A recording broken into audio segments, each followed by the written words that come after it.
kalau bukan anak bisa. Atau cuma langsung bilang. Kita mulai lagi ya. Bismillahirrahmanirrahim. Assalamualaikum warahmatullahi wabarakatuh. Asyhadu an la ilaha illallah wa asyhadu anna Muhammadan abduhu wa rasuluh. Segala puji hanyalah milik Allah Subhanahu wa taala yang telah memberikan nikmat iman, nikmat Islam kepada kita semuanya, sehingga alhamdulillah pada kesempatan ini baru bisa melakukan penikmasan pada anak-anak semuanya. Salawat serta salam marilah kita limpahkan kepada junjungan kita yaitu Nabi Muhammad SAW. Bapak dan Ibu, sebetulnya pada hari ini hanya sharing ilmu aja, karena saya yakin ibu-ibu semuanya di sini udah memiliki ilmu yang sangat luar biasa, ya. Apalagi eksamen kelas itu udah pastilah melebihi ilmu-ilmu junior, gitu ya. Kalau ilmu junior itu udah sangat pengalaman udah berpuluhan tahun dengan ilmu tersebut. Saya yakin udah kompeten. Hanya di sini ada beberapa ilmu yang dari guru penggerak itu harus di transfer gitu ya sama saya selaku CGP, selaku guru penggerak. Saya cerita sedikit terkait perekrutan guru penggerak nih. Jadi guru penggerak itu awal mulanya daftar itu dulu, saya masih selalu guru ya, daftarlah guru penggerak ceritanya ini. Itu melalui beberapa tahapan, Bu. Tes bukan tes tulis, tes online ya, semuanya tes online. Itu kalau misalnya di situ yang diminta harus 5.000 kata, itu harus 5.000. Kita meluangkan jawaban-jawaban dari pertanyaan-pertanyaan tersebut gitu. Kalau misalnya kurang dari 5.000 kata itu nggak bisa diklik ke soal-soal berikutnya. Jadi banyak sekali yang mengikuti kemudian gagal gitu ya, tidak lulus lah intinya. Dan qadarullah, Allah sudah mentakdirkan saya untuk lulus. Itu bukan berarti saya pintar. Banyak yang jauh lebih pintar dari saya yakin itu. Cuma berhubung sudah rezekinya, sudah memang harus pendidikan guru penggerak ini saya mengalami mengikuti, maka alhamdulillah saya pun lulus gitu. Kalau di Palingping di sini satu pesantren cuma ada 2, saya dengan Pak Ade. Itu baru itu, mudah-mudahan nanti ke depannya masih banyak kepala sekolah ya, terutama yang mengikuti kemudian pada lulus tersebut. Amin ya amin. Kemudian kenapa ini sangat penting guru penggerak itu, Bu? Selain mungkin jangan mikirin akses akses prestasi ataupun kenaikan pangkat dan sebagainya gitu, untuk jenjang karir. Tapi yang lebih utama itu udah ilmu. Kalau menurut saya itu di dalamnya itu banyak sekali ilmu yang betul-betul menambah wawasan kita gitu. Kalau kita mengikuti di luar kesibukan kita itu masya Allah sekali gitu.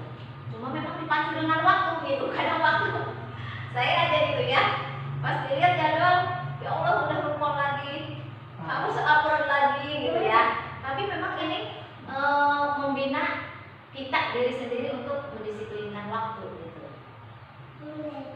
Gitu ya. Proses bergerak dari jawaban soal tersebut, kemudian ada juga tes praktek mengajar. Praktek mengajarnya itu dikasih waktu hanya 10 menit ya kalau nggak salah. Itu harus mencakup 1 RPP itu. Jadi awal, proses, akhir gitu. Jadi skenario pembelajaran harus kita capai gitu. Segitu. Itu online, Bu, secara online. Dosennya kalau nggak salah dosennya Ibu Enja. Dan setelah itu ada lagi tes wawancara gitu. Jadi seleksinya 2 kali. Udah wawancara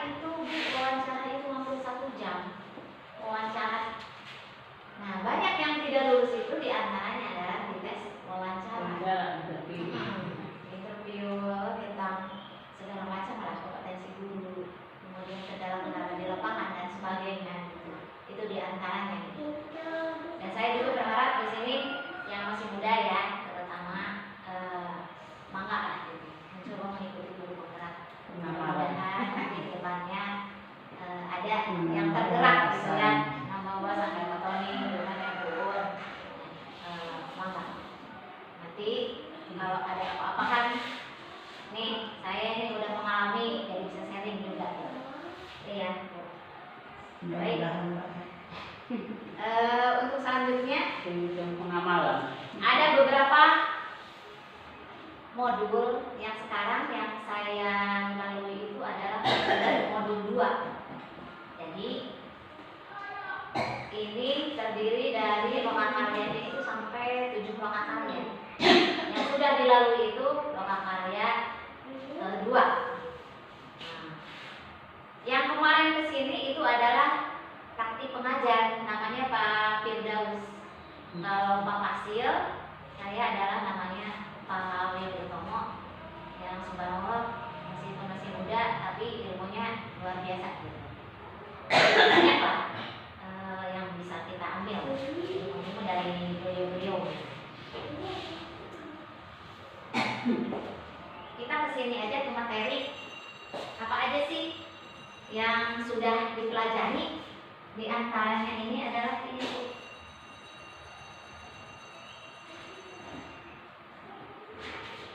Di dalam modul yang awal itu diajarkan oleh Ki Hajar Dewantara, yaitu pendidikan diartikan sebagai tuntunan dalam hidup tumbuhnya anak-anak, yaitu menuntun segala kodrat yang ada pada anak-anak agar mereka dapat mencapai keselamatan dan kebahagiaan.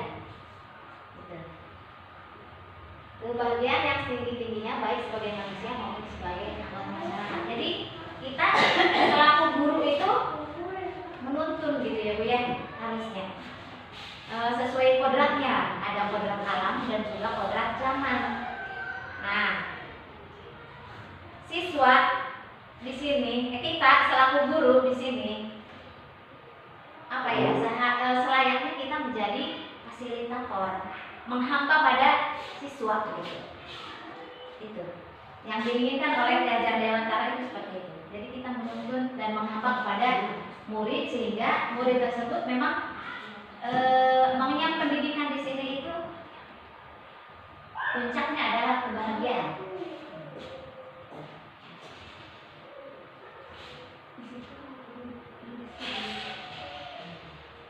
Bapak dan Ibu, yang harus dipahami adalah yang pertama, semua anak terlahir dengan bakatnya masing-masing. Ya, ada yang bakatnya menyanyi, kemudian ada yang bakatnya dia memang menggambar, berbicaranya bagus, misalnya sesuai dengan bakat masing-masing, kodrat alam dan juga kodrat zaman. Ya, kalau kodrat alam berarti sesuai dengan bakatnya masing-masing. Kalau kodrat zaman ya itu tadi pengimbasan dari teknologi dari IT. Itu yang harus kita terus kemudian pendidikannya dimajukan terus gitu ya, ditingkatkan terus. Kemudian ada pepatah mengatakan guru ibarat petani, anak ibarat biji jagung.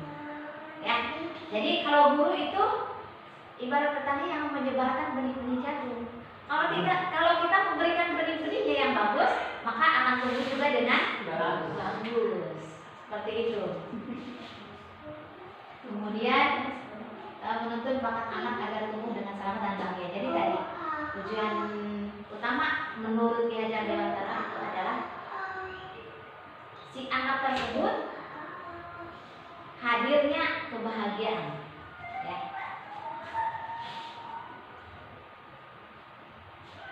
Dilanjutkan dengan budaya positif. Apa itu budaya positif? Yaitu nilai-nilai, keyakinan-keyakinan dan kebiasaan-kebiasaan di sekolah yang berpihak pada murid agar murid dapat berkembang menjadi pribadi yang kritis, penuh hormat dan bertanggung jawab. Di sekolah kita itu sudah ada budaya-budaya positif. Contoh, apa aja sih budaya positif itu? Melakukan kebersihan, gotong royong. Kemudian kalau misalnya Bapak dan Ibu melaksanakan di kelasnya ini hafalan Al-Quran sebelum belajar misalnya 10 menit atau 5 menit hafalan surat pendek. diantaranya budaya positif yang perlu dilestarikan. Kalau dalam visi misi yang udah saya baca di sekolah itu ya, itu terdapat ada religiusnya ya. Itu artinya kita itu di situ harus menumbuhkan budaya-budaya positif yang religius. Seperti yang saya lihat, 1 minggu 1 kali sholat berjamaah atau membaca Yasin. Siswa dididik seperti itu.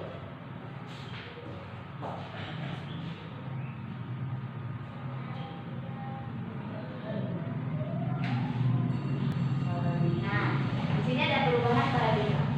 Contoh seperti ini. Kita diminta untuk menghafalkan tangan. Tangan Bu Haji dikepalkan, tangan Bu Haya dikepalkan, dan di dalamnya ada tulisan. Misalnya ada tulisan nih, Bu Haji pengen melihat tulisan yang punya Bu Haya, Bu Haya pengen melihat tulisan yang ada di Bu Haji. Cuma berhubung ini rahasia nih, kan berusaha sekuat tenaga untuk tetap menutup kepala itu, nggak mau nih gitu dibuka. Bu Haji kenapa menutup kepala tangan ini pasti punya alasan tertentu. Begitu juga dengan Bu Haya. Kalau misalnya Bu Haya, iya, saya masih ada misalnya. Bu Haya juga pasti memiliki alasan tersendiri kenapa membuka dan ngasih tahu. Gitu. Begitu seperti itu. Jadi paradigma pendidikan ke depan kita mindsetnya apa nih? Gitu. Yang harus kita kedepankan. Karena kalau menurut Miaja Dewantara tadi adalah kita menghamba kepada siswa, menuntut siswa sampai sesuai dengan kodrat alam dan juga kodrat zaman, sehingga siswa menemukan kebahagiaan. Jadi sekarang mah sudah memang disebutkan zamannya yang betul-betul berbeda. Kalau dulu mungkin ya ada istilah kalau nggak bisa hafal itu kan kita udah langsung kayak gini nih ya, disetrap, beban gitu ya, langsung begini. Kalau sekarang udah ada zamannya gitu. Karena tadi kita tetap harus menuntun siswa, menghamba kepada siswa. Sekarang kalian nggak apa-apa. Nggak perlu kedurunan polisi. Iya, selain ada undang IT kan.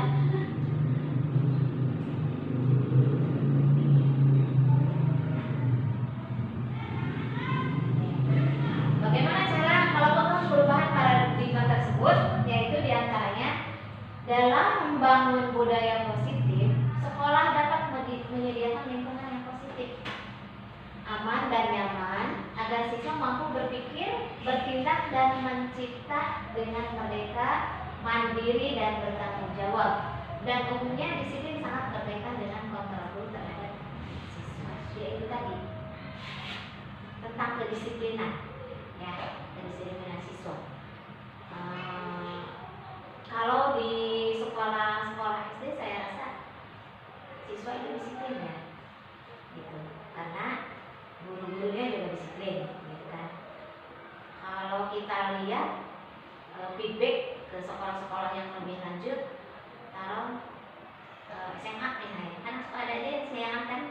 Tapi kalau anak-anak SD enggak kan. Kalau masuk malah mereka datang lebih pagi dari kedisiplinan. Makanya kita membangun budaya kedisiplinan itu terus dan terus.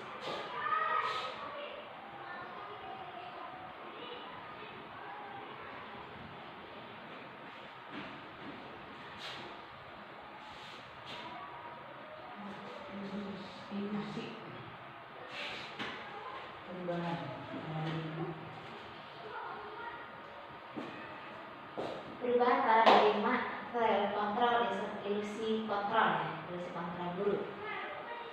Guru mengontrol murid. Semua perilaku yang dilakukan guru itu tentu mempunyai tujuan, bahkan perilaku yang tidak disukai juga memiliki tujuan. Pada dasarnya guru tidak dapat memaksa siswa untuk berbuat sesuatu jika siswa tersebut untuk tidak memilih tidak melakukannya. Walau guru sedang mengontrol perilaku siswa dan sebenarnya siswa sedang mengizinkan dirinya untuk dikontrol, hal itu karena kontrol guru dari dasar yang dipilih siswa. Itu ya. Jadi pada dasarnya ada siswa mungkin yang merasa yuk aman, yuk pasti ya, yuk guru sok didiukun gitu. Ada tetap di hatinya, ya kan? Ada gitu pasti. Cuma guru juga memiliki alasan-alasan tertentu. Kenapa misalnya anak tersebut harus kita kontrol gitu? Karena A, B, C, D gitu. Perilakunya terutama gitu kan. Dalam jangka waktu tertentu kemungkinan siswa tersebut akan merasa buruk tentang dirinya. Nah, jadi ketika kita contoh nih, ada siswa yang tadi tidak mengerjakan tugas. Nah, kemudian pasti kita pilihkan di hadapan teman-temannya ya. Rudi, tidak mengerjakan PR ya. Anak-anak kan langsung deg gitu kan pasti ya. Deg, langsung merasa bersalah kan ya. Saya merasa bersalah nih belum apa-apa. Iya bu, misalnya saya gini gitu kan. Nah, itu. Jadi yang kita harapkan selaku guru dengan ditegurnya seperti itu, tentu nanti besok-besoknya tidak mengulangi lagi, gitu kan. Jadi dia si Rudi ini diharapkan tidak melakukan kesalahan lagi.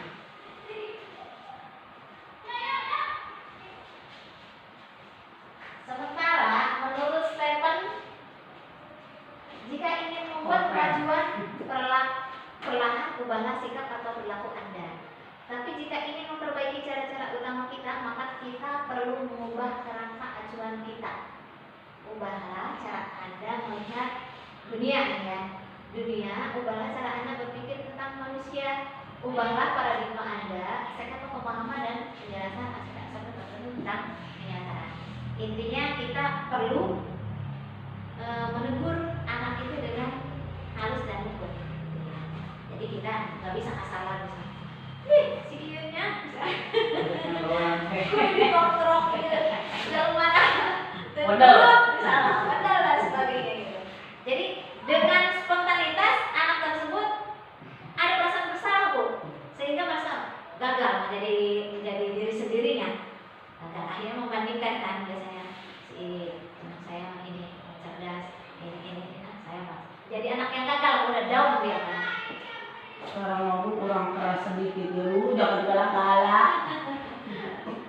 Yang keras-keras kurang gerget. Bisa bagaimana? Lagi kan kamu belum.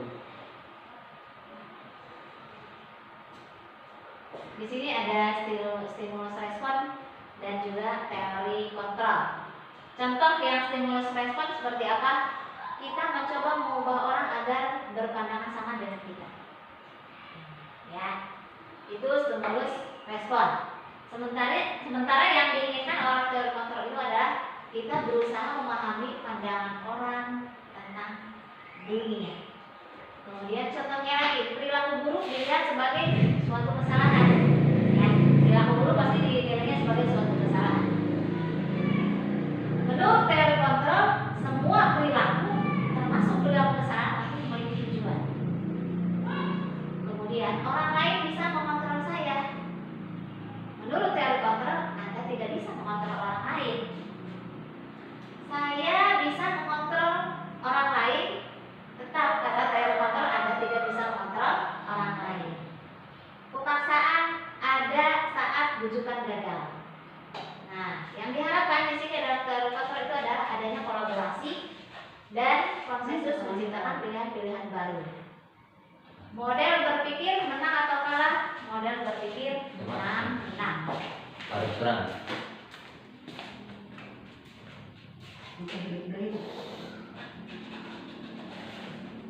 Sekarang kita beralih ke makna disiplin.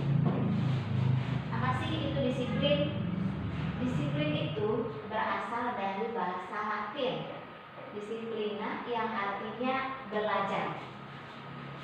Makna asal dari kata ini berkonotasi dengan disiplin diri dari murid-murid menurut Sokrates dan Plato ya. Disiplin diri membuat orang menggali potensinya menuju sebuah tujuan apa yang dia hargai. Namun dalam budaya kita, makna kata disiplinlah berubah menjadi sesuatu yang dilakukan seseorang kepada orang lain untuk mendapatkan kepatuhan. Di antaranya, kecenderungan umum adalah menghubungkan kata disiplin dengan ketidaknyamanan, bukan dengan apa yang kita hargai atau pencapaian suatu tujuan mulia. Yang kita tahu, disiplin itu adalah kita cari benang merahnya adalah kepatuhan.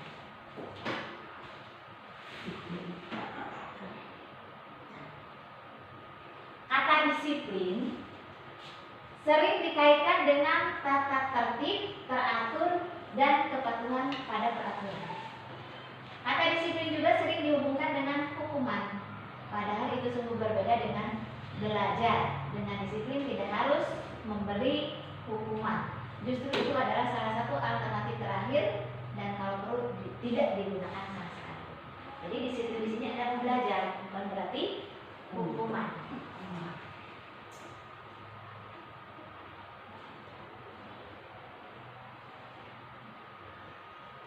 Apa tujuan disiplin?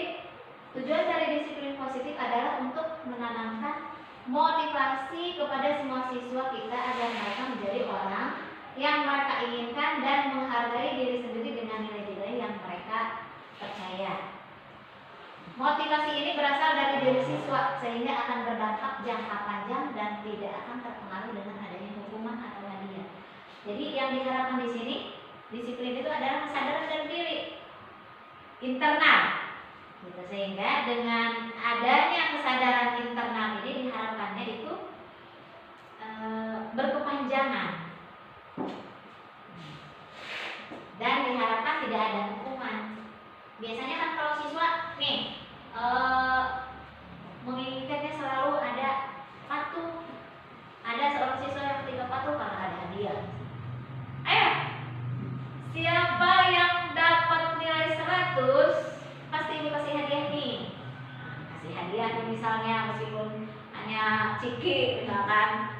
Seneng kan anak-anak belajar, dapatlah 100. Saya dapat 100 nih. Mana cikinya? Kasih hadiah. Besok lagi nagih lagi terus gitu. Kalau itu dilakukan dengan adanya reward ya, hadiah kurang bagus juga gitu. Kecuali itu tadi adanya kesadaran diri gitu. Cuma yang namanya anak-anak memang susah ya.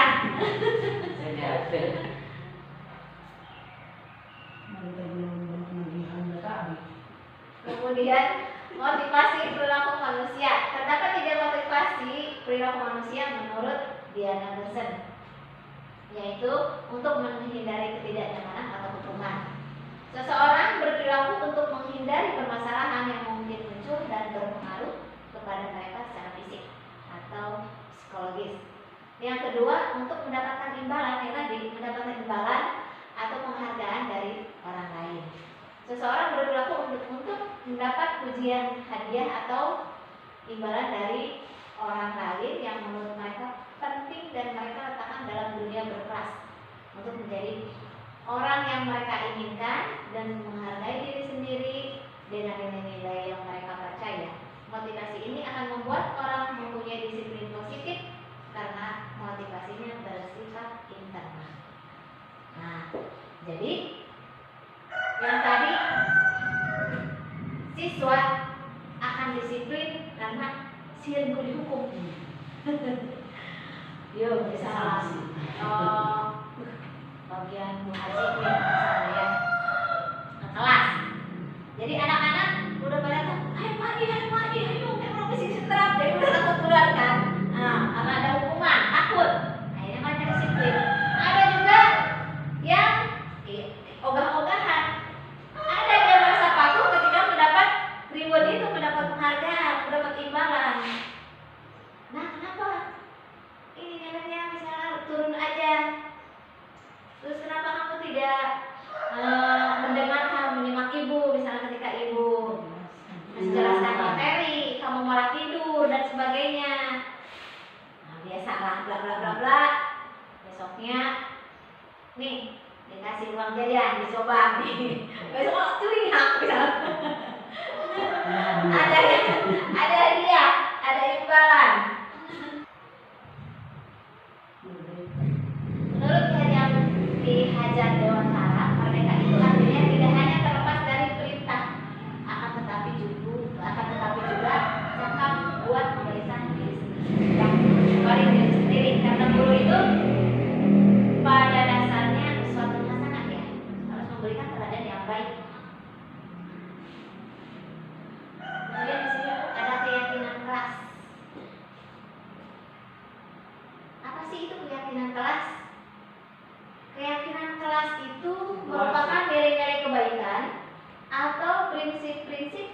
disepakati secara universal, orang akan lebih semangat atau tergerak untuk melaksanakan keyakinannya daripada hanya mengikuti aturan. Pembentukan keyakinan kelas berupa pernyataan-pernyataan universal. Kemudian pernyataan keyakinan kelas selalu dibuat dalam bentuk positif. Keyakinan kelas hendaknya sesuatu yang dapat diterapkan atau di lingkungan di kelas itu. Semua anggota kelas hendaknya berkontribusi dalam pembuatan keyakinan kelas melalui kegiatan curah pendapat, dan semua anggota kelas bersedia meninjau kembali keyakinan kelas dari waktu ke waktu. Nih, saya kasih contoh bedanya peraturan dan keyakinan kelas atau kesepakatan kelas. Kalau peraturan itu biasanya datangnya dari guru. Contoh, diwajibkan berdoa, misalnya di pembelajaran diwajibkan berdoa sebelum dan sesudah belajar. Dilarang mencoret-coret tembok. Dilarang berisik, misalnya ya, kalau itu peraturan dari guru. Dilarang mengejek teman, contoh, kalau itu peraturan. Itu dilaksanakannya adalah oleh guru. Tapi kalau yang namanya keyakinan kelas, kemarin saya udah mencontohkan dengan kelas 4 itu, yang kemudian kelas 4 lagi ciki, ya. Sudah melakukan praktek keyakinan kelas, kesepakatan kelas. Jadi kita di sini keyakinan kelas itu datangnya dari siswa. Pertama, siswa itu kita ajak, yuk, gimana caranya biar di kelas ini kalian belajar nih. Kalian belajar biar nantinya merasa nyaman, merasa enak. Apa yang kalian inginkan? Bikin tuh siswa peraturan. Bu, ulah saling ejek, caranya tulis. Dilarang saling pinjam ballpoint, ditulis, tempel. Itu diantaranya. Kemudian akhirnya saya arahkan ke keyakinan kelas, karena itu peraturan anak, bahasanya masih negatif. Kemudian diarahkan ke bahasa yang lebih positif, gitu. Contoh, ada contoh anak kemarin itu apa itu namanya ya, mengetuk pintu. Dilarang mengetuk pintu. Apa alasannya? Udah jangan kalau ngetok kamu ketok itu jangan gandeng. Kita arahkan mengetuk pintu, boleh mengetuk pintu mengucapkan salam, gitu. Kemudian ada kata dilarang mencoret-coret, berarti kita rubah bahasanya. Kalau dilarang mencoret-coret, menjaga kebersihan, gitu. Kemudian ada lagi dilarang mengejek teman. Ada bahasa anak dilarang mengejek teman, berarti kita rubah dengan kesepakatan kelas itu adalah menghargai teman. Gitu. Jadi bahasanya lebih positif, itu bedanya. Nah, nanti ketika sudah terbentuk kesepakatan kelas tersebut, itu boleh disusun rapi di yang udah saya contohkan kemarin seperti ini. Ini udah berguguran karena ini hanya contoh praktek saja. Jadi siswa ditempellah ke sini kesepakatan mereka, gitu ya. Kesepakatan mereka ditempel di sini. Dan sudah kesepakatan ini ditempel, siswa, pengurus, terutama siswa dan guru berhak untuk tanda tangan dan ditempel di mading. Buat apa ini kesepakatan? Ini sangat-sangat bagus, Bu. Jadi ketika siswa ada yang melanggar kesepakatan kelas tersebut, kita tinggal diingatkan, gitu, dengan kesepakatan kelas tersebut. Apalagi kalau siswa SD kepatuhannya masih tinggi lah terhadap guru itu, masih takutnya masih tinggi dibanding dengan siswa yang udah levelnya kelas atas, kelas SMA, gitu kan, banyak. Jadi betul-betul kita kasih yang bagus, insya Allah akan bagus.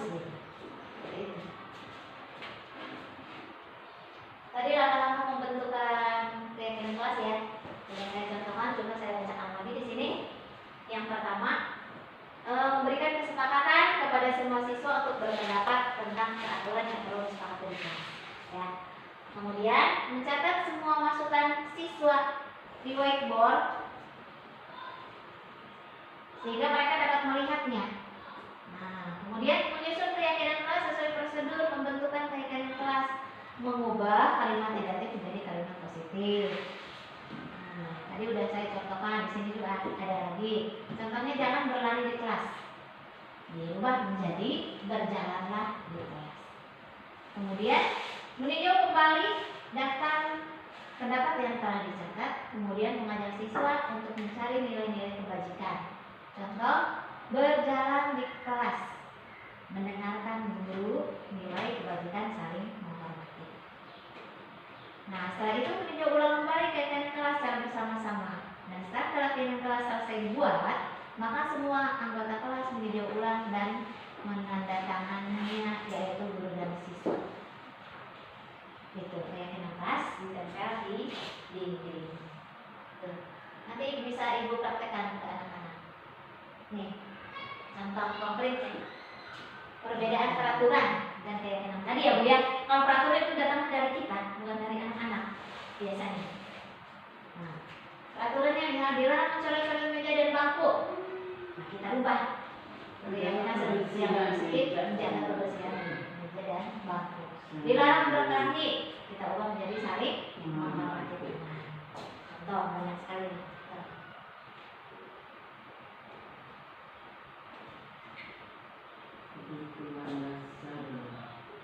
Nanti kita di terakhir ada video-video contoh-contoh keyakinan kelas, dan juga ada segitiga restitusi, bisa kita lihat nanti ya. Mudah-mudahan bisa ditayangkan nanti di sini di slide. Baik, ini di modul berikutnya lagi karena ini kecepatan modul. Ini adalah kebutuhan dasar manusia. Kebutuhan dasar manusia, semua yang dilakukan setiap manusia tentu mempunyai tujuan, yaitu untuk mendapatkan apa yang diinginkan. Menurut Dr. William Geiser, terdapat 5 kebutuhan dasar manusia. Yang pertama, kebutuhan bertahan hidup. Misalnya kesehatan, rumah, makanan. Ya, komponen psikologis dari kebutuhan ini adalah adanya perasaan aman. Kemudian yang kedua, kebutuhan cinta dan kasih sayang. Jadi kebutuhan untuk diterima. Kebutuhan ini termasuk kebutuhan psikologi yang meliputi kebutuhan sosial. Kebutuhan untuk memberi dan menerima kasih sayang siswa yang mempunyai kebutuhan cinta dan kasih sayang yang tinggi. Biasanya ingin disukai dan diterima oleh lingkungannya. Tuh. Jadi contoh soal gini.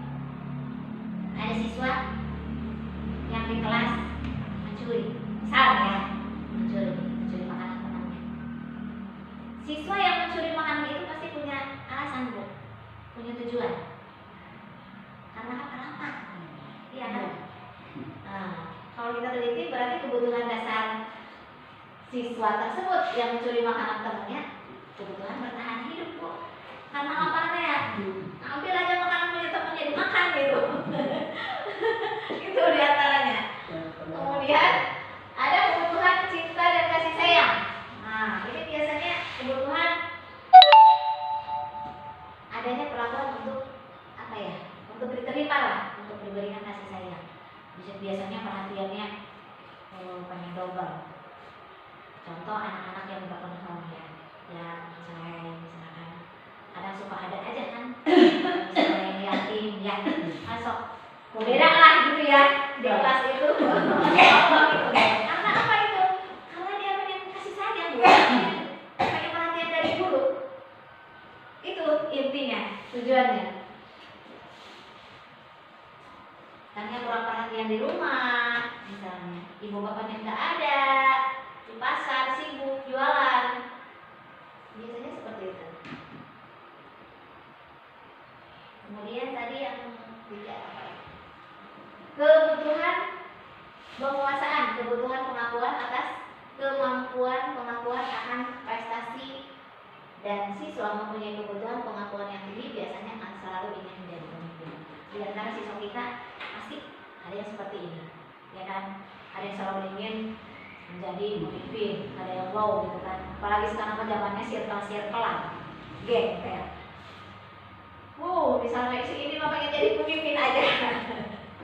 Pengen diakui bahwa dia itu dalam dirinya power lah. Saya lah yang paling bisa gitu. Ini ada juga kebutuhan yang seperti itu siswa. Kemudian yang keempat, kebutuhan kebebasan merupakan kebutuhan akan kemandirian. Siswa yang punya kebebasan yang tinggi suka hal yang baru dan menarik. Kalau yang kayak gini nih biasanya yang agak gimana gitu ya. Contoh misalnya orang lain tidak punya HP, dia pengen main HP. Ya, karena dengan bermain HP dia misalnya merasakan bahagia, bebas, apapun, dia tidak mau diatur. Misalkan ada ya, ada sisi sifat seperti itu. Udahlah saya mah pengennya main misalnya. Gitu. Supaya dia juga si HP. Kemudian kebutuhan kesenangan. Nah, ini. Nah, yang tadi, yang senangnya dia bermain, senangnya dia mengoleksi barang, atau senangnya dia online aja misalnya ke CMP, pesan barang-barang. Tahu-tahu orang tuanya, ini barang siapa yang kita tahu lagi datang lagi. Neng, pesanan saya. Jempol ya kantong mama. Abi itu sudah siapa? Aku mama kerja dengan dapat ramah. Aku neng waktu tiap hari kering gitu. Murah. Itu kesenangannya. Kesenangan anak beda-beda Bu ya. Ada juga misalnya contohnya anak pun aduh pengen mainan kan gitu. Ada mobilan apa segala macam. Segala dibeli. Itu memang kesenangan salah satu dari kebutuhan anak itu. Kesenangannya ya bakal di situ. Ada yang senang dandan aja ya. Memang kesenangannya di situ. Motor baik, reser, naik tangan, seperti itu. Jadi beda-beda gitu ya. Beda-beda.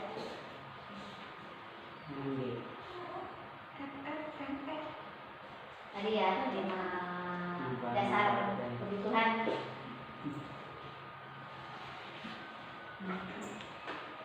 Kemudian ini posisi kontrol. Posisi kontrol guru. Menurut Diana Gersan terdapat 5 posisi kontrol seorang guru dalam tulisannya, yaitu apa ini? Menghukum.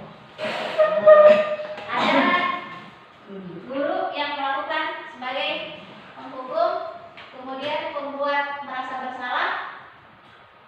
Ada yang memperlakukannya selaku teman, kemudian yang memonitor dan juga manajer. Kalau yang guru yang berperilaku menghukum itu jadi makan tuh, tunggu jadi itu makan.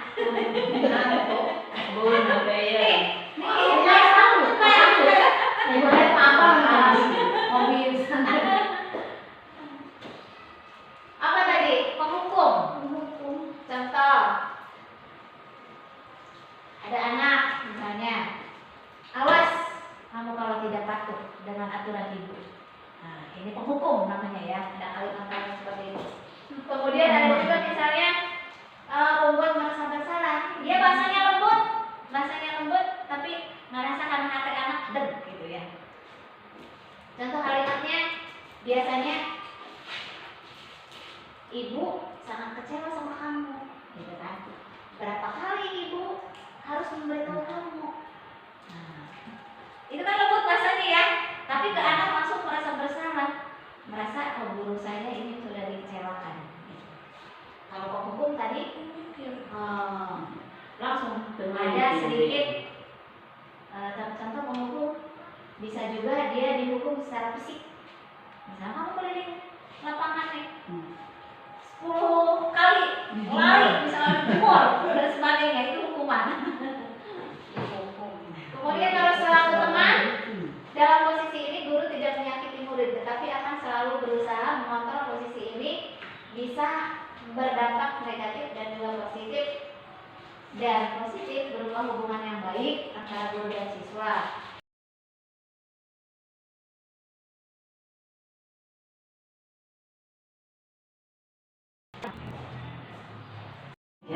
menggunakan Ini adalah contoh model segitiga restitusinya.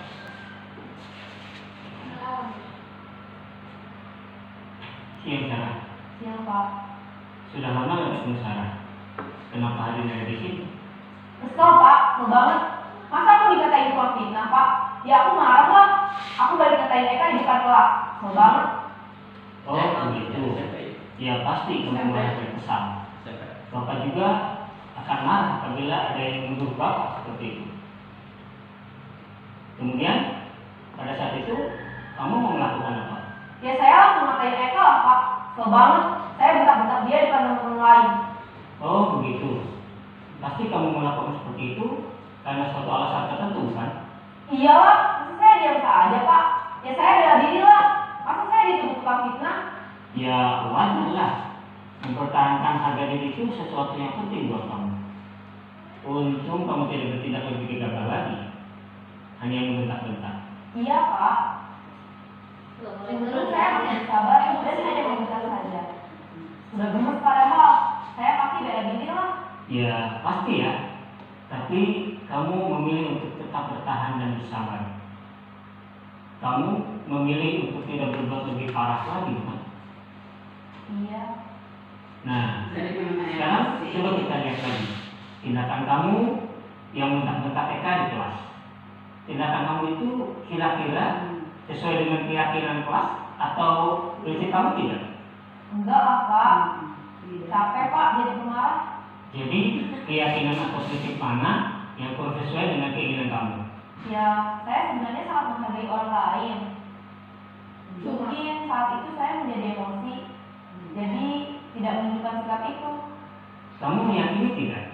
Menghargai orang lain itu penting buat kamu. Yakinlah Pak. Iya, setuju. Kita harus saling menghargai. Namun, ada juga keyakinan yang kita sepakati yang perlu kita jalankan apabila kita sedang marah, bukan? Ya saya bisa lebih proaktif, mulai dengan diri sendiri. Saya bisa jadi lebih bersabar, mengambil waktu jeda untuk berpikir mau apa selanjutnya.